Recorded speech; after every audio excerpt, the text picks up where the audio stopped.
ভয়ংকৰ প্ৰাকৃতিক দুৰ্যোগৰ সন্মুখীন হৈছে অৰুণাচল প্ৰদেশ। जो थोड़ा पहले सफेद था डायरेक्ट कीचड़ बन गया।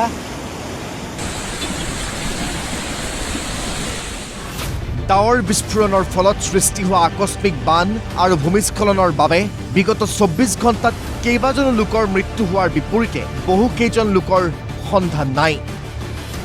অৰুণাচল প্ৰদেশৰ দিবাং ভেলী জিলাত আকস্মিক বানত উঠি গৈছিল 7 গৰাকী সেনা জোৱান।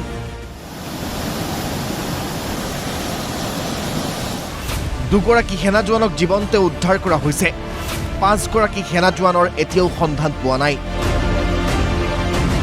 ITBP ভাৰতীয় সেনা, NDRF, অৰুণাচল আৰক্ষী আৰু স্থানীয় লোকে উদ্ধাৰ অভিযান অব্যাহত ৰাখিছে যদিও আকস্মিক বানে উটুৱাই নিয়া 5 গৰাকী সেনা জোৱানক এতিয়াও উদ্ধাৰ কৰিব পৰা হোৱা নাই। পাছুপানী এলেকাত থকা সেনা শিবিৰত এই অঘটন সংঘটিত হৈছিল। ইফালে অতিপাত বৰষুণৰ ফলত আপাৰ সোৱণশিৰি জিলাৰ নাচুৰ সমীপত হোৱা আকস্মিক বান আৰু ভূমিস্খলনত 4 জনৰ মৃত্যু হৈছে। আপাৰ সোৱণশিৰি জিলাত পথ নিৰ্মাণৰ কাম চলি থাকোঁতেই সংঘটিত হৈছিল ভূমিস্খলনৰ ঘটনা। পাহাৰৰ মাটিয়ে পথ নিৰ্মাণত জড়িত শ্ৰমিকক হেঁচা মাৰি ধৰাত 4 গৰাকী শ্ৰমিকৰ মৃত্যু ঘটাৰ বিপৰীতে এজন শ্ৰমিক গুৰুতৰভাৱে আহত হয়।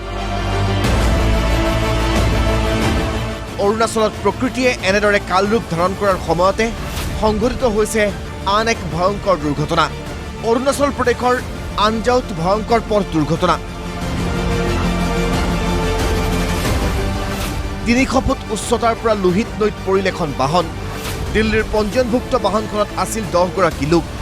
শিশু মহিলাসহ 7 গৰাকীক জীৱন্তে উদ্ধাৰ কৰা হৈছে যদিও গুৰুতৰভাৱে আঘাতপ্ৰাপ্ত এগৰাকী মহিলাৰ চিকিৎসাধীন অৱস্থাত মৃত্যু হৈছে।